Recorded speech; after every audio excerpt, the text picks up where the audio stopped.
How's everyone doing? Getting settled? Awesome. All right, then. Ready to start? I think we can start. All right, well, great. So it's my pleasure to introduce Dr. Donna Ford from Vanderbilt University, who has been with us all day today. And she's going to be talking about equity in our underrepresented student groups, and in particular, our Black, Latino, and low-income students. And so because we only have an hour together, I'm just going to turn it over to Dr. Ford, and we'll carry on here. Good afternoon. Thank you for having me here.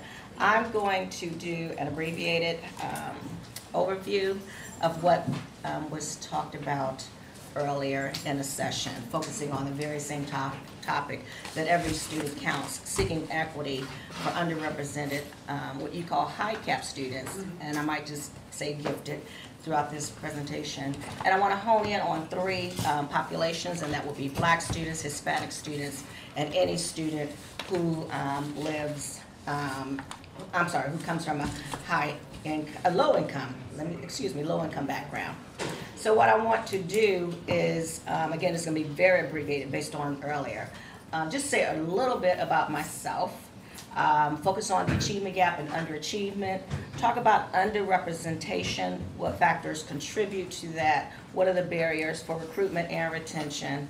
I want to present you with an equity formula that I hope the district will adopt in order to not just be equitable in terms of philosophy, but equitable in terms of being able to quantify it. And we won't have time to talk about models of culture, so I meant to take that out, excuse me. And then some recommendations for change. So just a little bit about me. I am from Cleveland, Ohio. I grew up in a low-income family, and so therefore I have a strong compassion, empathy, and commitment to doing what's equitable for students who come from low-income backgrounds. I'm African American, unapologetically so, and so I have a very strong commitment to doing what's right and what's just for students of color, especially those who are disenfranchised in our schools. Grew up in a single-parent home, and I like to, put in educators' minds that even children who grew up in single-parent families can do well, can be identified as gifted, should be identified as gifted. My work is on closing and helping educators close the achievement gap, and in some areas it's a gulf or a canyon. You can use any term you want to, but those three groups of students are just not doing well, and we can and must do better. So my work is on those 5 areas, but for this short time that I'm here immediately is to focus on how can we desegregate gifted programs, advanced placement classes, as well as IP nationally and in this district. One of my main arguments, major arguments, is that in order to close the achievement gap and to address underachievement, we have to do a number of things, but at least 3. One is we have to address special education overrepresentation in the high incidence areas. We have to address overrepresentation among those 3 groups specifically related to discipline. Obviously, I'm talking about suspension and expulsion. And then third, we have to address the underrepresentation issue in terms of gifted education, advanced placement, and IB. So I am arguing that lack of access to gifted programs contributes to 2 things: underachievement, as well as it fuels, it flames, makes larger achievement gaps. So what we have when students, these 3 groups don't have access to gifted programs is a pipeline issue. You're not identified as gifted, then how are you going to get into AP and IB classes? And not just how will you get into college, but how will you get into some of the more elite colleges. So we've got to start early to make sure that we are giving access to gifted programs for low-income Black and Hispanic students. So I just mentioned earlier that I strongly believe, and I hope you agree, that underrepresentation in our advanced classes contributes to underachievement and the achievement gap. I also want you to know that it's not just my view. It is, there's a lot of data indicating, lots of studies indicating that is so. So when we look at a study by Barton and Coley, their second study called Parsing the Achievement Gap, where they examined 16 factors, or 16 correlates of the achievement gap. Of all the 16 that are here, they consistently find, based on other studies using meta-analysis, that lack of rigor in the curriculum is the number one variable, the number one correlate that contributes to the achievement gap. Lack of rigor is about low expectations for those three groups of students. It's also about lack of access, and it's in the reports, in this report in particular, it's about lack of access to gifted programs, and again, that would and advanced placement classes. So the data are consistent that this is an issue. So much of what I talked about this morning, and want you to think about, comes from at least 3 of the books that I have written: Recruiting and Retaining Culturally Different Students in Gifted Programs, Multicultural Gifted Education, and Reversing Underachievement Among Gifted Black Students. Concepts that I want you to consider as you increase access and address underrepresentation would be desegregating our gifted and AP and IB classes. And desegregation is a quantity piece. It is, how do we get the numbers equitable? How do we address numbers? So recruitment. Once students are recruited, what's going to happen in their classroom? So that's more about integration. That's more about integration. So how do we make sure that quality of life is good, is positive, once we identify and place the underrepresented students in our gifted, I'm just going to use the word advanced classes, in our advanced classes. I want to talk about equity, and I mentioned that already in the title, so I'll skip that. I want you to be thinking about opportunity to learn. In this district, you have a lot of high-income students, maybe only about 13% students who live in poverty. And so many of the high-income students come, many, not all, prepared and ready to learn. They are advantaged, they are privileged, they have a lot of social, cultural, economic, and political capital. That's not the same for many students who live in low-income situations. So they know how to advocate for their students, even, by the way, when their students should not be in gifted programs. They know how to persuade administration to allow their students to be identified. So the status quo has a lot of power, and that power and privilege, unearned privilege, that power doesn't trickle over to those who live in low income, come from low income backgrounds. So opportunity to learn. I've also talked to administration about about the notion of potential and talent development. We have a lot of low income students who are just brilliant, and many are very, very creative and very good problem solvers. But if you don't have programs in place and the mindset in place to see potential in students, then you're not going to refer them for gifted programs, and that's going to be problematic. So how do we take maybe that second layer of students, at least according to tests, who may not test well, and identify them as having potential, and work with them so that they eventually will meet the criteria. I want to argue that, in particular for Black and Hispanic students, if our educators and administrators are not culturally competent, therefore won't be culturally responsive, then we're going to have a difficult time having teachers see gifts and talents in children who come from backgrounds economically and racially that I come from. I also want to talk a little bit, especially when we get to equity, about the notion of disparate impact. It is possible to have policies and procedures in place that you did not think were discriminatory, and in the end, they really are. So you've had a disparate impact, and that has hindered access to our more advanced programs. I've talked to an administrator about defensibility and alignment, and that'll become clear in the next slide. But our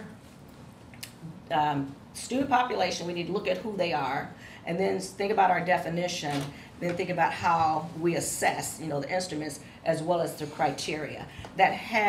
And then the curriculum. That has to be aligned, it has to be in sync, otherwise we're not meeting the needs of even students who get formally identified as gifted. And then finally, related to that is the notion of assessment.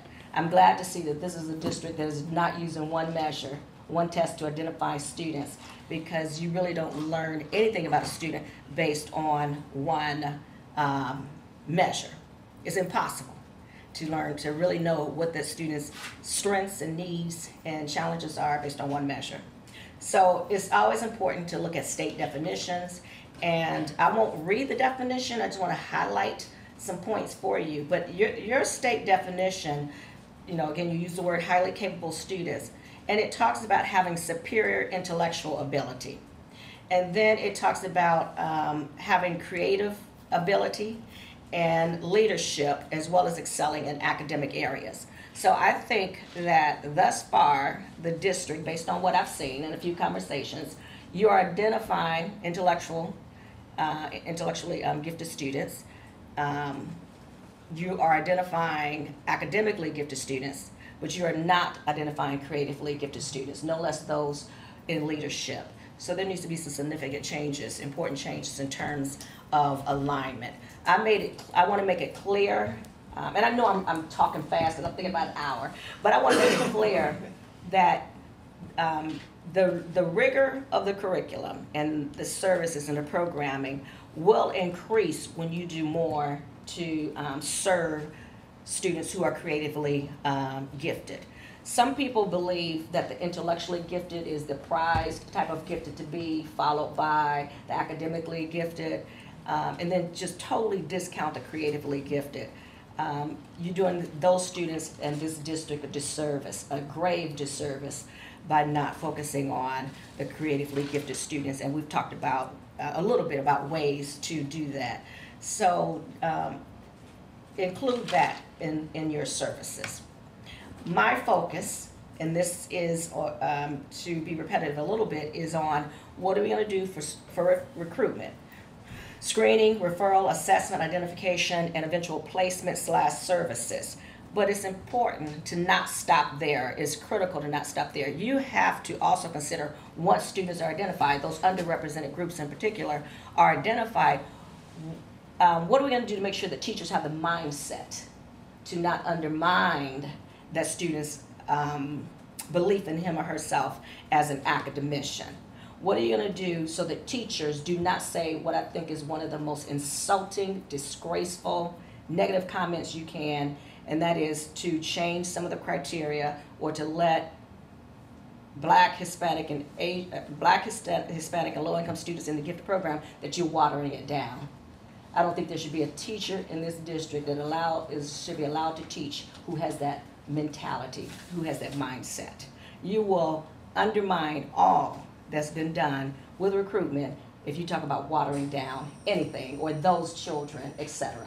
It's a disgrace that any educator would say that. And of course, nobody said that to my face, but I'm saying I see it happen too often in gifted education. There's no place for that mindset. There's no place for that thinking in education at all. So my goal is to bridge two disciplines. And one is, you can call it culturally responsive education, or you might be familiar with multicultural education. What do we know about children of color? Who they are as cultural beings? What are their values, beliefs, attitudes, habits, customs, and traditions? When we understand who our culturally different students are, we will see gifts and talents and not make up deficits that just really are in your head. Then we need the training in gifted education, but it cannot be colorblind. So how can we merge what we know about children of color, culturally different populations, with what we know about gifted students, so that someone like me who is Black and gifted would not be done a disservice in this particular district, or any district. One of the things we did earlier was, I had a formal presentation, but I also like to open it up for a little bit of, discussion and commentary before I actually jump into your data.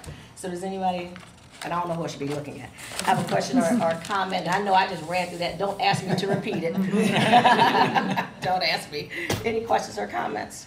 I have one quick question. Yes. The notion of community schools. So I got to go to the community schools forum that was in Albuquerque, and they talked a lot about the things, and like students who have a sore tooth aren't going to be able to learn, and the kind of the physiological things, and then the time, and then they also have like the homework diners, where the families and everyone comes in.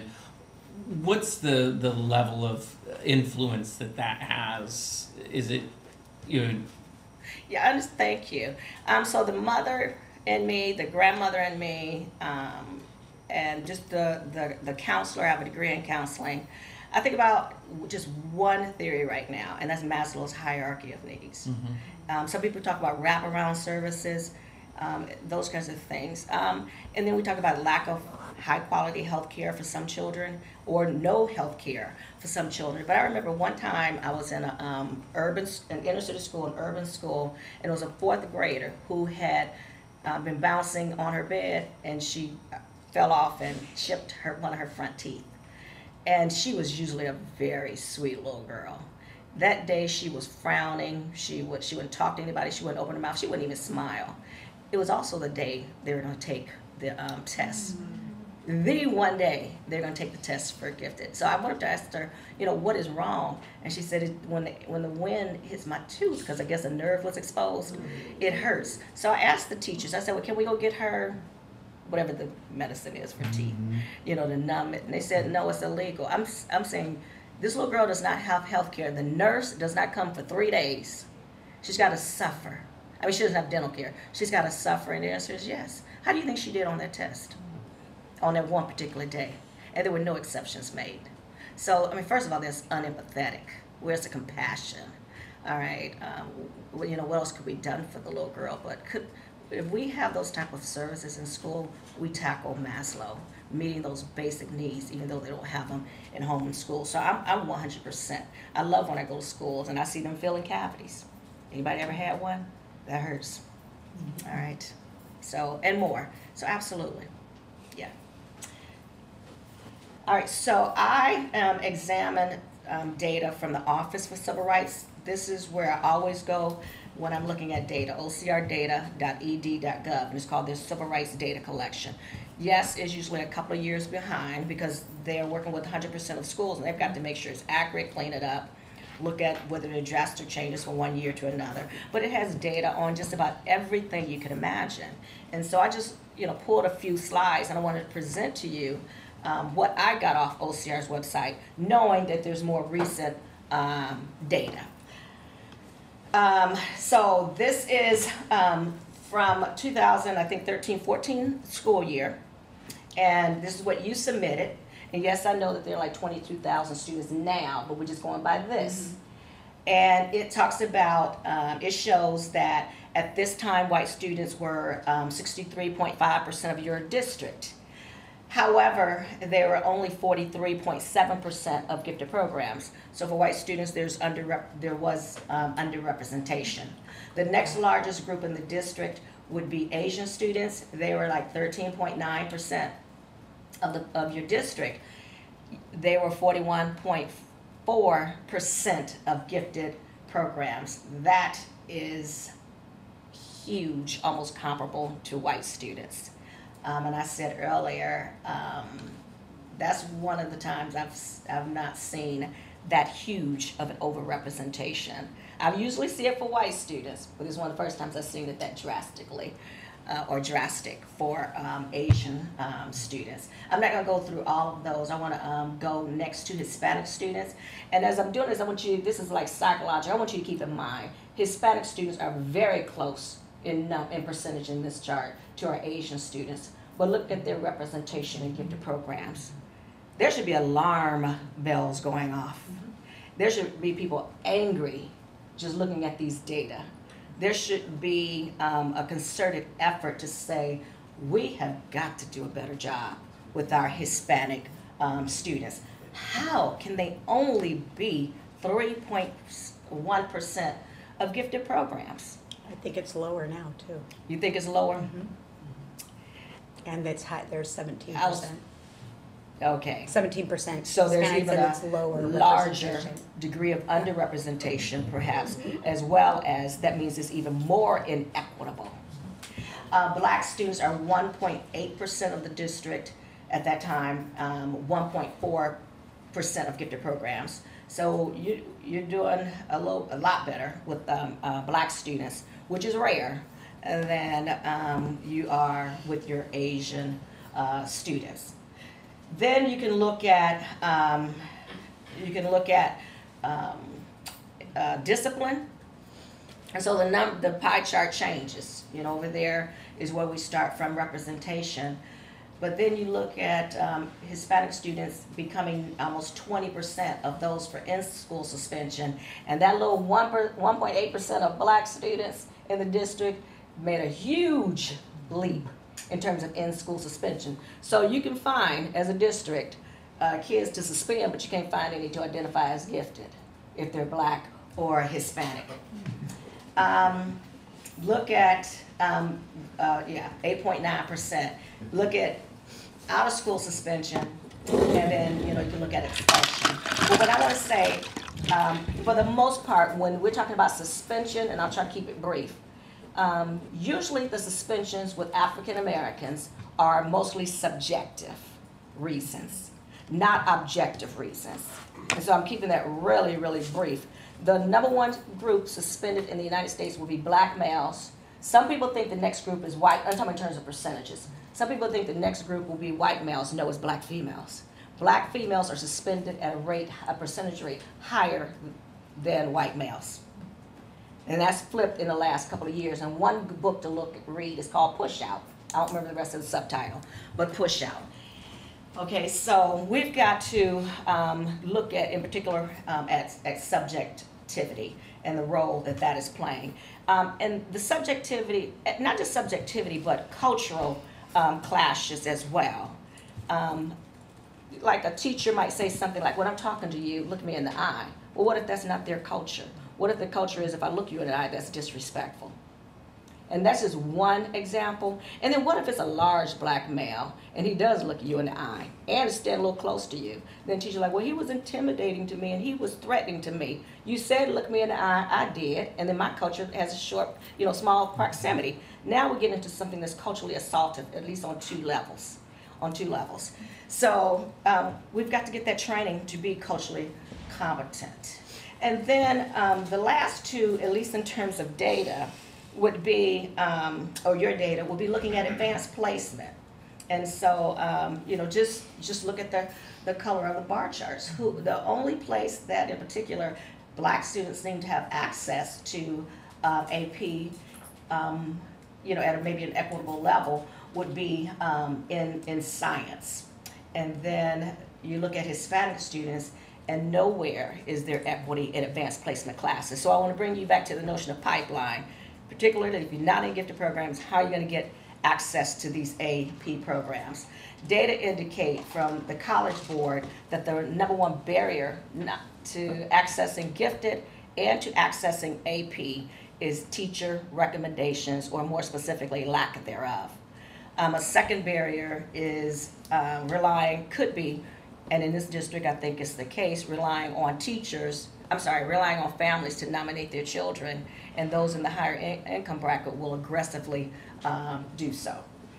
We have similar problems with IB.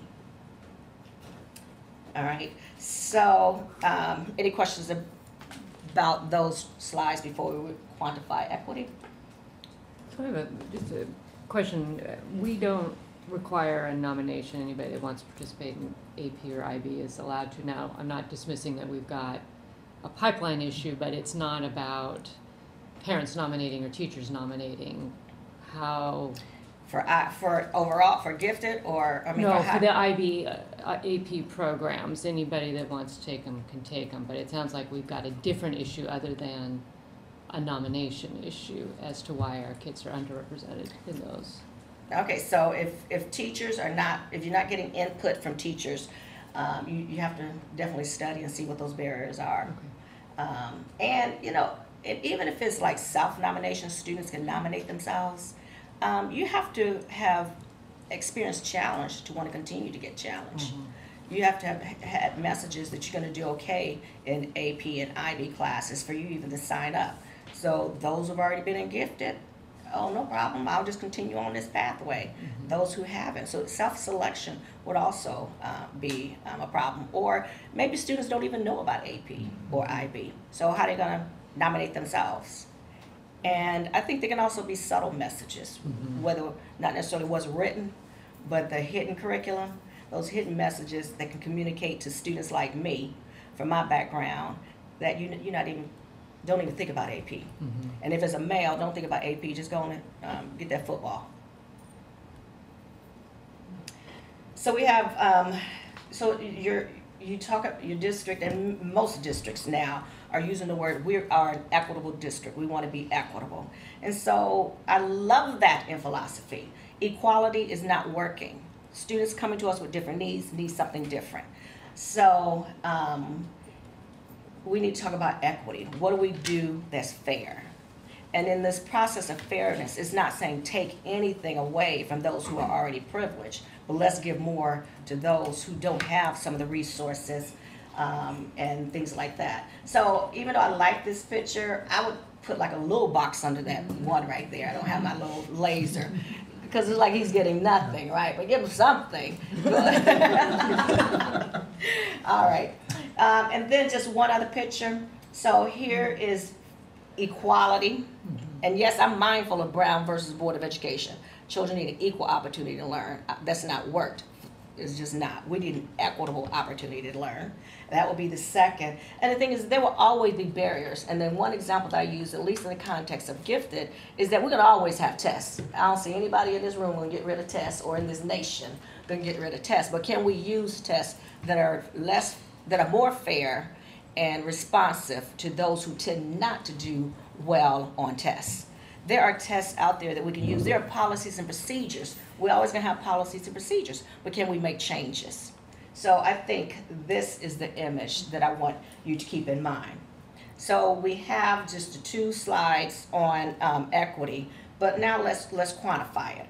So I want you to look at, to consider these equity ranges. These are not so these are, I've used these in several districts as well as in a court case in, that I'll put up in a minute. I want you to think about disparate impact. You can read a court case called Griggs versus Duke Power, or have your attorneys summarize that court case for you from early 1970s. You can get on the Equal Employment Opportunity Commission's website, EEOC, and you will see this formula applied to careers, to employment opportunities. And then the term that you will also see on EEOC's website and in some other court cases is what's called the 80% rule, and that's the one I want to apply. You can read about how the state of Missouri has adopted this formula at the state level. The Department of Education, has adopted this formula at the state level, where they're saying that every district in the state will apply the equity formula that I'm going to share. You can read about the equity formula in District Q46 court case, which is in Elgin, Illinois. And you can read about it in a court case in Tucson. So I'm only aware of 2 court cases, but it's been used in a lot of districts. So here is how the formula works. And we're primarily looking at the bottom one, although I'm going to use some verbiage up from the top. So if black students in the United States, using OCR data from 2016, represent 19% of schools. However, we're only 10% of gifted programs.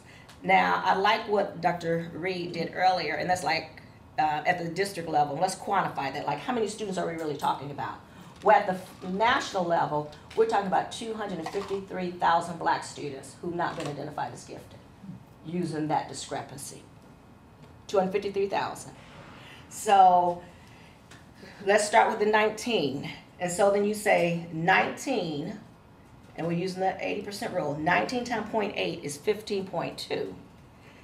As a nation, to be equitable, black students or any group that is 19% of a district must be a minimum of 15.2% of gifted programs. So it's the 80% rule with the 20% allowance is what I call it, and others have called it. So that means as a nation, we need to go from 10% of those identified as gifted to 15.2% of those identified as gifted. And I want to emphasize that would be your minimum percentage starting when you start at 19. When it's, say, special education, discipline, dropping out, something that's more something that's considered negative or not favorable, then you would take that 19% and multiply it times 1.2, and that would give you your maximum representation. So if you exceed that maximum, you're inequitable with that population. Say, if we're going to use this example in special education. If you go back to this one, if you don't meet that minimum, you're inequitable in gifted education, advanced placement, IB. So those are two quick overviews of the formula. Questions? So essentially, it's 20% on either side of. 20%, so Right. that's where you get that range, 20%. That makes sense. So, you might say, well, what's the allowance for? This is about fairness. Low-income students are to come with less of a language-rich or literacy-rich environment, so not likely to test well, not likely to have that high vocabulary that people look at as one characteristic of gifted. We're more likely to go to substandard schools. We're more likely to not have access to preschool, or if it is access to preschool, it's more of a daycare. They're babysitting, they feed your baby and put the baby to bed. They're not doing anything academic. And, more, but it's usually those injustices that keep us from, performing to the level that we really could perform. So you get an allowance. If you exceed that allowance, and this is going to be a bold statement, if you exceed that allowance, then in districts where I worked, in the court case where I worked, at the state levels where I've worked, we would say that racism is operating. And that's a word that's tough for some people to swallow, but this is beyond statistical chance. This is human error at work when you are outside that equity band. So if we're talking about black and Hispanic, then we're talking about race. If we're talking about economics, low-income students, then we're talking about classism is at work. And by the way, I can't recall what your numbers are for females, but when I observed a couple of schools a day, it was hard to find some females in some of these gifted classes, these at the elementary and middle level. So I think there might be a little sexism operating. We got to examine those data, which is odd, especially when most teachers tend to be female, and yet our females are not in these STEM classes throughout the nation, no less what little bit that I observed in a couple of schools. So minimum is 80%, maximum is 1.2. So I calculated, so I want to put two things out here and then open it up again for questions, or I just let you jump in. But this is the more recent data from your district. I think it was 2016-17, and this was about low-income students. So on average, the district is identifying 7.8% of students as gifted. All your 22,000 students, you're identifying 7.8%. Then your district is 13.63% low income, which is over here in the red. All right, so about almost 14% of your district is low income. Of all students identified as gifted, you are only identifying 4.26%. So two things. One, severe underrepresentation. Two, it's inequitable for your low-income students. You're doing a disservice to students who live in poverty at that rate. If we apply that 80% minimum, that means that your gifted program should be comprised of 10.9% of children who live in, come from low-income backgrounds. You've got to more than double the percent/number of low-income students for your high cap program. If students, thinking about Maslow, if students are coming to us without a lot of resources, and then they come to school and they're not getting the support they need in terms of the challenge, what are these students doing? Did you say that you thought it was about 200 students more that need to be In the identified? Latino, when we did the Latino numbers. It's about was 200. just Oh, because- that was Latino. Sorry, let me not jump ahead. All right, so you need to quantify, what that means in terms of how many more students need to be identified. Every student counts. At the national level, it's a lot of students, but we're not talking about national. We're talking about yours. What are your children, your students who live in poverty, doing? So this looks to be a district that is only interested in serving its high-income populations. And high income, by default, means which racial group? Right. White. Asian. And Asian. And Asian. Sorry. Sorry. Again, I got to get used to that huge discrepancy. So I'm still stunned by what I saw. So let's replace it. Let me rephrase that. This looks like a district that is mainly interested in identifying Asian students than white students, but definitely high income students. And by the way, of those 4.2% that you have identified, I really would like to know their race and what their gender is as well. And what I find interesting is I was going to bring this up to Michelle the other day as I went into, my daughter's going to Leota Middle School, and I went into a high cap class, and I didn't get the opportunity to say this to you, but I was surprised as to how there wasn't diversity, and even what I felt in that one particular class, underrepresentation of white, which you don't normally see. And I remember kind of being, I'm not saying that's the whole program at Leota, but was that one class, and I was very surprised by that. Mm-hmm. And so I hadn't shared that with you yet, and I was like, we need diversity all around. And I've been a big advocate of the Hispanic and low income, but I noticed it was overrepresented. So hold on. Let's jump just to one slide, and then let me go to what you just said. So in this slide here, I just went and calculated the range for you, 20 on this side, 20 on that side. So for Asians to be 13.9% of the district, they should be a minimum of 11. I'm just going to forget the little parts after the decimal, but a minimum of 11% and a maximum of almost 17. Max. And you're at what? 41? Look at black students. We should be in the range of, so you're close with black students. Very, very close. I would say pretty equitable. Again, I would want to know, are those only the high-income black students, though? Or are they mainly females rather than males? It's not just the number. I want to know gender and I want to know income. Look at your Hispanic students. They should be a minimum of 9, almost 10%, and a maximum of almost 15%. Again, I'm rounding up. And then white students should be a minimum of about 51% and a maximum of 72%. You could also calculate biracial. You're doing a pretty good job. So, just do that 7.5 times the 0.8 and then times the 1.2 to get your range. So when I was looking at some of the information sent to me and the 4 schools that I looked at, what I want to say is that you have clearly racially identifiable programs. And to be blunt, all you have to do is walk down the hall, look at the demographics, and you're like, okay, that's a general ed classroom, that's a gifted ed classroom, that's a cluster classroom. It was so predictable. Yeah. All right, so this means diving into the data, and obviously I'm not going over all of these, but and the X means that's one of the schools that I looked at, but I just want to stick with Hispanic for right now. So, and I didn't plan which ones I would look at. So,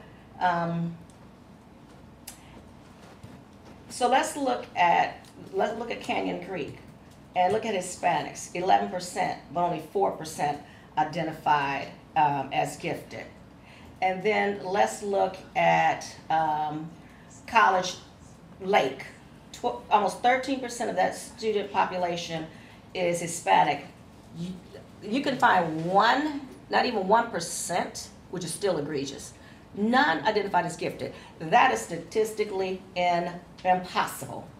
Look at Crystal Springs Elementary, almost 19%, 113 students, and you couldn't find any, but there are 181 Asians, and you could find 70% of those.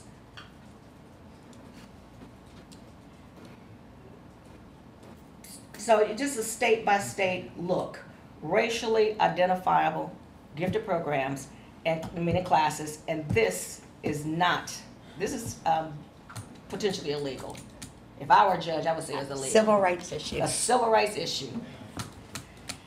What are those kids doing? So the data are, and you know, there's 4 more charts here, but I'm saying we don't have to go through all of those. Can you go back to Leota really quick? I just want to Which see if one? what I, go one back. I just want to see if what I was seeing with my eyes. Yeah, it was primarily Asian. That's what I was noticing. And how much is white there? Oh, there's about equal.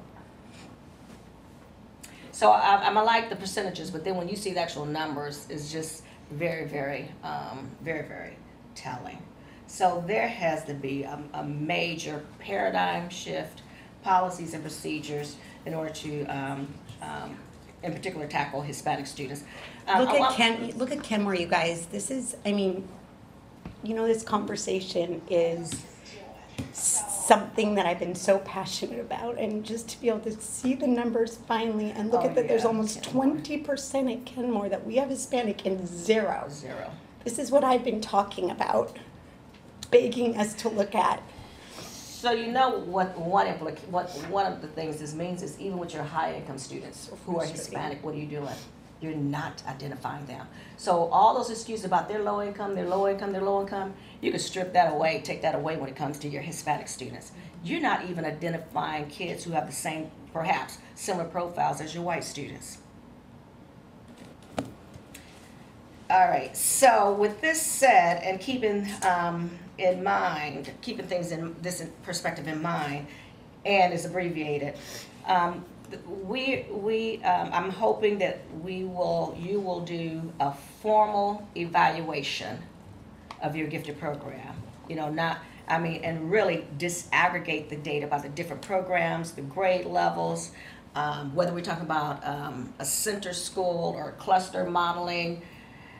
There's another kind of program. It's called not choice. Anyway, there was another challenge. All right. You've got to look at policies and procedures. You got to look at the impact of referral and/or checklists. You got to look at which tests should be used, and seek to be equitable for not just this 87% or 86% of your higher income population, but also that 13, almost 14% of those who are low income. And you have to do the same by race. We didn't do it by race and gender, black males, Hispanic females, you know, those kinds of things. But it would be telling if you were to do that. So the bottom line is, this district is not equitable. And you could talk about it in philosophy all you want. The numbers say just the opposite. The students who are the most disadvantaged by race/ethnicity are your Hispanic students. But believe me, don't discount black just because we're just 1.8%. We matter as well. And you've got to do a better job with low income students who live in low income backgrounds. So I want to put well, I've talked to the superintendent, assistant superintendent, Jen, and a few others about some things that could be done along poverty lines. Even though I gave you all the equity minimum for students who live in low income populations, you don't have to use that equity. You can specifically say low-income students are almost 14% of our district, and we're going to be almost 14%. They're going to be almost 14% of those identified as gifted. You don't have to use that equity formula. You can change the test. You can change the criteria. You can change the IQ score, and you should. You should. There are reasons children who live in low-income backgrounds don't get the same IQ test IQ scores those who live in high income, but it is not because we're genetically inferior. Absolutely not. And I am not an exception. All right, not an exception. Last, I want to say that, and this is not from a formal evaluation, this is just looking at things. I like that the district has universal screening. That helps to temper the gatekeepers, which are educators. So this will be the first year, This right? Yeah. Oh.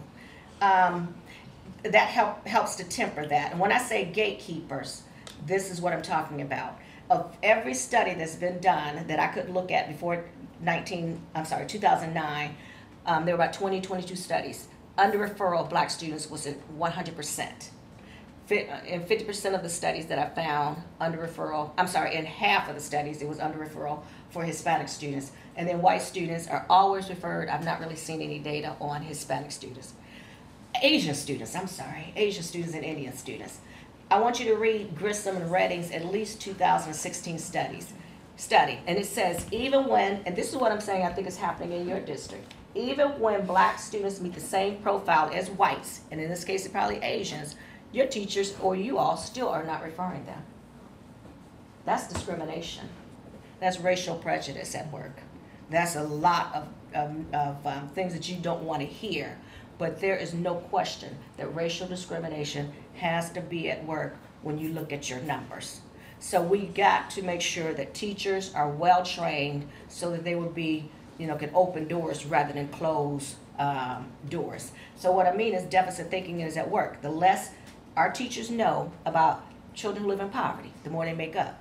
The less they know about Hispanic students, black students, the more we making up. They make up. That training is critical. So going back to a previous slide, and my last slide, just for the sake of time, I like that the district is talking about a universal screener.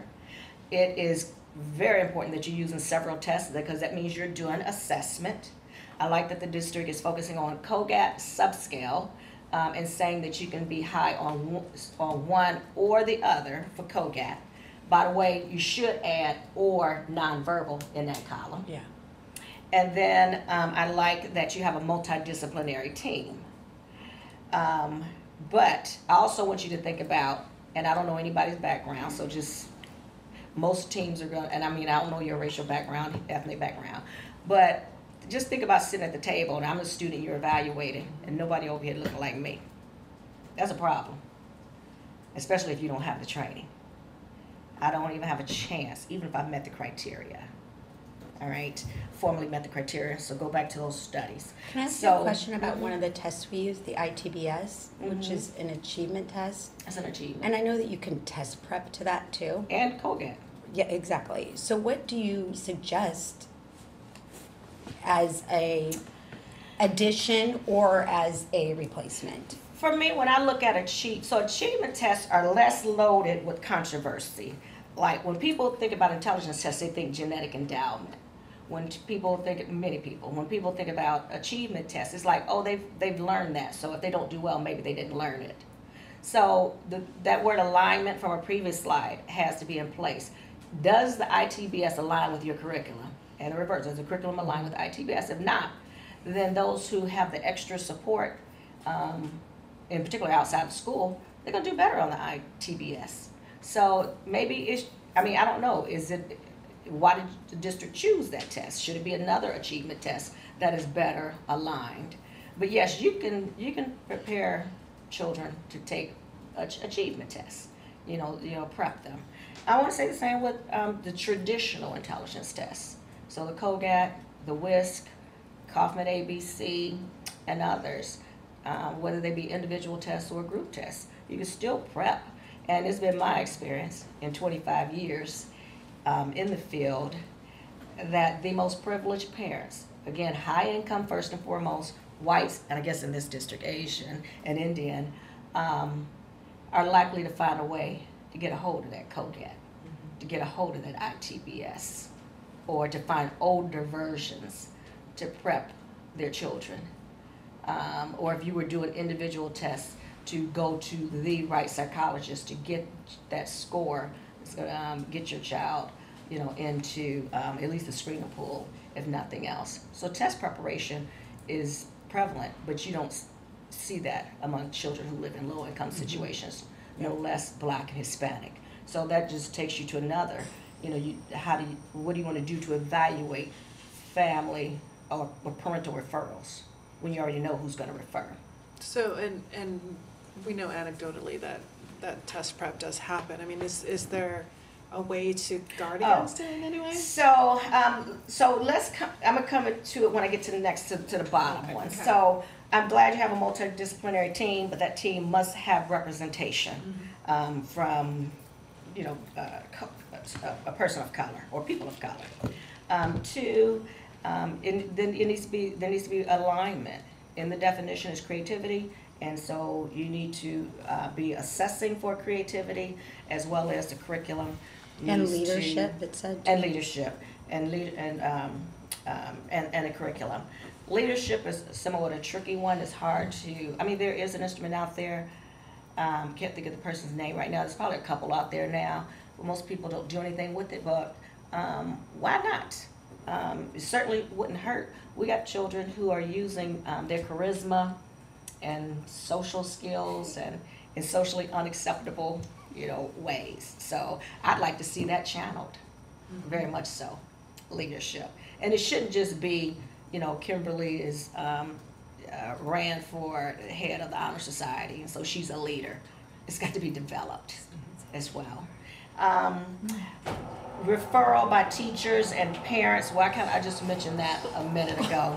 But you got to keep that in consideration. I didn't say this strongly enough. I've been insinuating it, but I've been rushing, so sometimes I forget what I want to say. The number one reason, well, maybe I did, but the number one reason Black and Hispanic and low-income students are underrepresented in gifted education is teacher under referral. Then we can talk about the test and the policy and procedures. That is, and when I say referral, I'm just talking about input period. Number one reason. So, that's got to be examined through an equity lens. We've got to look at when students are tested, what month, what day, and in this district, it only seems like thus far it's been on a Saturday, and I think early on, too early. And too early means it disadvantages students who, for summer loss, right, and didn't have those opportunities again. So it needs to be toward the end of the school. But, that there's not picture's a already timer there, on because there. I'm already done. That's telling me to shut up, and I'm there. And then, That's never happened. and then I do believe that you should nurture gifts and talents as early as possible. And so I talked about talent development earlier. I like that you're looking at kindergarten, but are you really measuring, and it was said by someone else, nurture or nature? And I'm going to go with nurture. Let me make sure I got that right. Just has so much, and that just pushes you ahead. COGAT, again, I'm troubled that nonverbal needs to be used, and especially with ELL learners, and students who live in poverty. Last 2 points. I'm done. Last 2 points. Then you asked the question about what test is more fair, might help level the playing field, or less is equitable. And they tend to be nonverbal measures. And that my favorite one is the Naglieri Nonverbal Abilities Test, NNAT. I didn't mention this earlier, Superintendent, but I want to say it now. The nonverbal measures, in particular the Naglieri, it helps to identify Hispanic students, ELL learners, Black students, low-income students, and gifted underachievers. Those who are intellectually capable but may not have the academic skills. And you will be doing a disservice to, like, you know what, you got the high IQ, but you're making C's. You're not gifted. Says who? Your imagination. That's a problem. So you got to work with your gifted underachievers as well, and many of them will be the 3 students we're talking about. And that's why I did my dissertation in my first book on gifted black students who underachieve. I just couldn't believe there was such a thing, but I learned that with my second grade son, black male. And then last, and this is one that I cannot emphasize enough, bothers me tremendously. Your screening percentile is not a screener. When you screen, you try to get as many students in the screening pool as possible and keep doing the assessments to narrow it to the, 7.8%? I think that's what you're identifying, or 10%, whatever that percent is. So your screener should be saying, we're gonna do further assessments on those who score at the 80th percentile, or you might even go 75th percentile. You have to decide that. But if it's more than 80th, that's not a screener.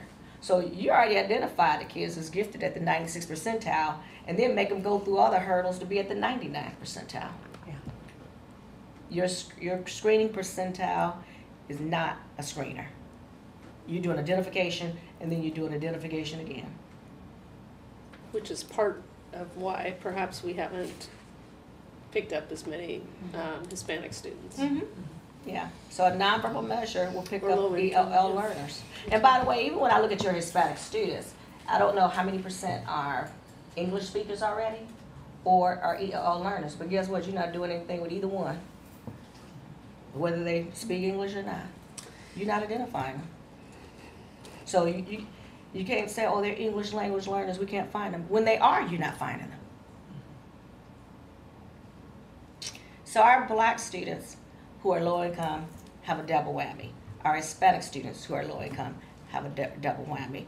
This is an injustice along racial lines as well as across economic lines. And you're not serving all students. You're catering to a select demographic profile and economic profile. Do you want to share briefly the IQ points? You made that Oh, point in yes. cabinet this morning. I just think Yeah. because we're on live stream, it's just important for people to understand that we're not talking about lowering standards. What we're talking about is gathering more students into programs. So on traditional tests, and there's a large number of tests that fall into there. So the COGAT, the WISC, the Binet, Kaufman ABC, traditional tests, and they usually have the verbal and the nonverbal subscale. On those measures, let's just start with income first though. Students who live in poverty, who are considered low income, get on average an IQ score of 85. Okay, so the mean IQ, so think of a bell curve. The mean IQ score of the US population is 100. And then 115, which is a standard deviation, is above average. And then people consider 2 standard deviations or an IQ of 130 gifted, and you keep going up. And then if you go this way and take away the 15 points, that's considered below average. And if you take away a few more points, that's considered an intellectual disability. All right. So low income populations, on average, usually get an IQ of 85. And then if a district says, well, you need to get an IQ of 130 to be in a gifted program, we got to be what? 1, 2, 3 standard deviations, which is 45 points. Among students who are low income, it is my professional and personal belief that if you are low income, an IQ of 115, let me back up, I'm getting tired. If you are low income, an IQ of 115, which is 2 standard deviations above your mean, is an indication that you should be assessed further, that you could possibly be gifted. When it comes to higher income populations, the mean IQ is around 113. So when you say to be gifted, among high income populations, gifted to me is like about what? Add those 30 points. That's 145. I am not surprised when I see higher income populations getting an IQ of 130. To be in gifted programs. And then on the Naglieri instrument, the NNAT, white students get an average IQ of like 99.8, close to 100. So that's the same as they get on traditional tests, right? 100 and 100. Black students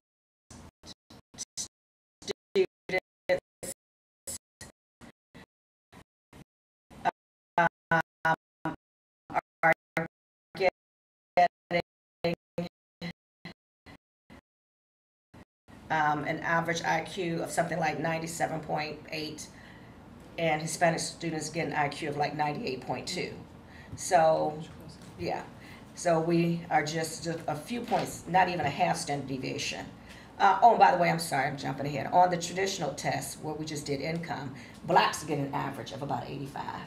Hispanics get an average of about 85. So it's the same thing. When you see a black student get a 115, that student should be, that's 2 standard deviations above their average IQ, and the same would be for Hispanic students. So those 3 groups tend to get that 85. And I look at them as highly gifted if they get that 130. Gifted at 115. But on a nonverbal, in particular in that, we're not talking about huge standard deviations. We're talking about just a few points. Why? The nonverbal measures reduce cultural loading. And we're talking about middle class culture with the items. You know, answers that a middle class person will be familiar with. And then they reduce the linguistic demand, that high reliance on language, which disadvantages ELL learners as well as students who come from low income backgrounds, and many African Americans who may not speak mainstream English, but speak black English. That's going to have an effect on their test scores as well. But few speech language pathologists are looking at interventions with black English speakers the way we do with ELL learners. What accommodations are being made for me as a native black English speaker who, doing presentations, tries to remember mainstream and have to write it mainstream. But when this meeting is over, I'll be speaking black English to my son, my mom, whomever, because I'm, I just go back to how I naturally talk, and I'm more comfortable talking. So thank you, Dr. Ford. I think if we have about 10 minutes for the board. If you have any questions or comments or wonders for Dr. Ford, we can take those. We go on the dais at 7. Right. So I have a question in terms of transitions, and in terms of your work, districts who've made movements to close the gaps, to raise awareness. What are some of the kinds of strategies that have been effective at a district level, whether it's building level interventions, kind of executive level, individual? What kind of works to make the change in the achievement gap? The changes in the achievement gap, special ed, discipline, gifted, AP, IB, has come from the top down. Meaning leadership has to believe it needs to happen and has to take steps to say this is what's going to happen so that we can truly be an equitable district. And so, yes, that means a lot of professional development training with everyone, not just teachers, but the school counselors, the speech and hearing department, not just the content area teachers, but what people call the specialists. I've been in districts where they invite to some professional development meetings the cafeteria staff. I mean, just anybody who touches, the front office staff who comes into contact with students, no less their families. The first image of what North Shore looks like, or your particular building is like, how you treat it when you go to that front desk. We sometimes talk about or refer about our teachers on 6 wheels. Teachers on 6 wheels? Bus drivers. Oh, I'm sorry. Yes, teachers on bus drivers. Yes. And I know there's a shortage, at least in Nashville, of bus drivers, but I think if they got that training and more, it would help as well. So it has to start there, but then it has to be a lot of public relations to get the more privileged parents to buy, and I'm not saying any particular order, because I just said then, but it has to be public relations and conversations, meetings, formal meetings with families about why we're doing this. It has to be outreach to the underrepresented parents, so that they can be more advocates, better advocates, or just, you know, know how to advocate for their children. I run a summer program, and it's in several schools along with Gilman Whiting. It's called the Scholar Identity Institute. And for 2 weeks, we will bring, and thus far it's been mainly black males, we're bringing black males on college campuses. And it could be for 1 week, but ideally it'd be 2 weeks. And we spend those 2 weeks promoting a scholar identity in those students. And there's 9 constructs that we specifically hone in on in order to do that. And on my website, for those of you who've been there, there's actually the longer video is 13-minute video on the scholar identity model. So what I'm saying is, with that model, what we're talking about is how do we take 2 weeks and unbrainwash our black males and Hispanic males to let them believe that they can be academicians, and then that would help them to even want to take advantage of gifted programs and advanced placement classes. And then we, once a month, have, say, some mentors come out and, you know, get the young men in a group and give them their booster shots of scholar identity. So for 2 weeks, and then throughout the year. And we've got we're in a number of different schools and have had lots of funding to make this happen. But how do we get our students to talk about making sacrifices to be successful, taking more responsibility for why they did well, didn't do well, raise pride, academic self-confidence. So that's the model. But we've got since 2006, just years of data and curriculum. And so even training parents, which we've done in the, where is it over there somewhere, in the scholar identity model, so they can talk to their children like they're scholars, working with teachers. So a scholar identity philosophy is there. Really study, so that's that, but really also really studying the tests and looking at local norms. How are different groups scoring, you know, across racial lines and economic lines on the sub-tests of the COGAT, not just the COGAT. And then how do they perform on the Naglieri? Also doing it across economics. So data collecting. And I think when you collect that data, then I think it'll give you an idea where to place the, you know, priorities at the, you know, like at the elementary level and, you know, other kinds of things. So I was just rambling. I didn't write down what I said. I think, Dr. Ford, if you could also mention the part this morning you talked about the lower income and the connection to creativity. Yes, so there are 5 areas of giftedness. So there are 5 areas of giftedness: intellectual. Where did my mouse go? Let me just go by memory. 5 areas of giftedness. There's intellectual, which is IQ. Here it is. There's specific academic, and that is, you know, in one or more of the subject areas. There's the leadership, which you mentioned, and well as visual performing arts. But in the middle is creativity, and it's there intentionally.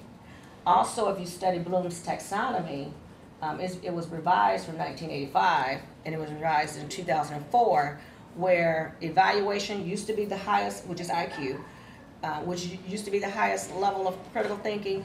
Now it's creativity, as of 2004, is the highest level of creativity. Evaluation moved under that. But creativity is in the center of this diagram for one specific reason, and it is that, is a quote by Sternberg, that, and then I'll mention the poverty, and I'm being mindful of time. There's a quote by Sternberg who said, if you give an intellectually gifted child a problem, they would solve it. Creatively gifted individuals find problems to be solved. So when I updated my iOS system last night to 11, all I kept thinking was, thank you, creatively gifted person. I was not thinking about intellect.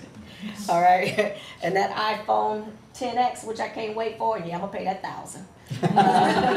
Creatively gifted individual, not necessarily intellectually. They find problems to be solved. So the data indicate from lots of people, but I'm saying the father of creativity is E. Paul Torrance, and he talks about the positive, I misspoke on the name of it, but it's called the Positive Creatives of Disadvantaged Children. He meant, low income and economically disadvantaged, so the creative positives. Hundreds of studies, and he said that he and others have found that the most creative individuals are those who come from low income backgrounds. So for you as a district not to identify creatively gifted, you're doing a further disservice to students who come from low income backgrounds. We tend to be more flexible with our thinking, more resourceful, and think outside the box. And I'll just give you, just for fun, let's lighten it up a little bit. Creative. As a teacher, I think you'd appreciate that. I just see a dishwasher bin or whatever. I saw a colleague gave me this. So this is like one of the items you might see on the Torrance test of creative thinking. I mean, we're looking at L, and this person making a peacock. What would y'all have done? I don't know. Written a word. Written a word. I would have written a word. Yeah, I mean, this child making a peacock. And then, I didn't see that at my hotel, but first of all, that serves me no purpose. Tonight I ain't thinking about what little animal that is. I just go to bed. Now this one, you like this one? I wouldn't want to eat off of that. Somebody else's garbage is another person's what? Treasure, literally. And yes, we hope is new, but woo, never been used. Creative. You make a way out of no way. You don't have the money. What about this one? Right? Creative. Just a few more. Somebody, would you get that up? Making a little basketball hoop. I bought my grandson KJ one. That thing cost me like $295. I could have just did this. Definitely you see this on some courts. Mm-hmm. I'm not going to play this video, but you could probably, if it starts, I'm going to skip it. But this is a young man who made a bike and a lawnmower and got his own little company. And so he talks about it. He got his little business card. I'm not going to play this one, but here's a math one.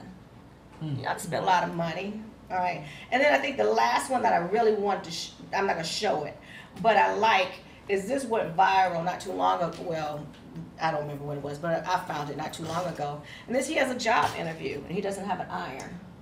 So he takes a pot, boils hot water, and he's ironing his clothes. And others. So creativity is fluency, flexibility, elaboration, and or originality. And those are the four that would get measured on a Torrance test. So it is worth repeating. The children most hurt by you not having creativity. Now all kids need it. I want to make that clear. Are the children who live in poverty. Atrophy, you don't use it, you lose it. Well, thank you, Dr. Ford. Does anyone have any questions? I could just listen to you for the next 8 hours. So You're like music. Thank you. I know we've been talking about Achievement Gap for years, and it's nice to have some concrete things to work with in order to make progress against it. So thank you. You're welcome. Thank you. I'm pleased to see that leadership is concerned, committed. Goes back to something you asked earlier. I don't see that enough. Too much fear of the status quo rather than doing what's best for children. And I appreciate you calling it out. I mean, it needs to be called out. Yeah, I mean, you got a private school in those programs. Little country club. Yep. So I thank you for, what I found interesting, you guys, is seeing the numbers of gifted per school. Yeah. And broken up by the demographics, because we see the total. I always feel that we should have representation in our gifted program that represents our demographics in the district. That's how I always think of it. The percentage of Hispanic should be his percentage in our gifted program. But to see it by school, which isn't something that I've thought of looking at, was like a knife in my heart. I saw the tears. Yeah, and Coming. Yeah. All right then. Well, Thank thank you. you. We'll formally Thank you. adjourn. So, Appreciate you. thank you, Shane. We have a creative lead.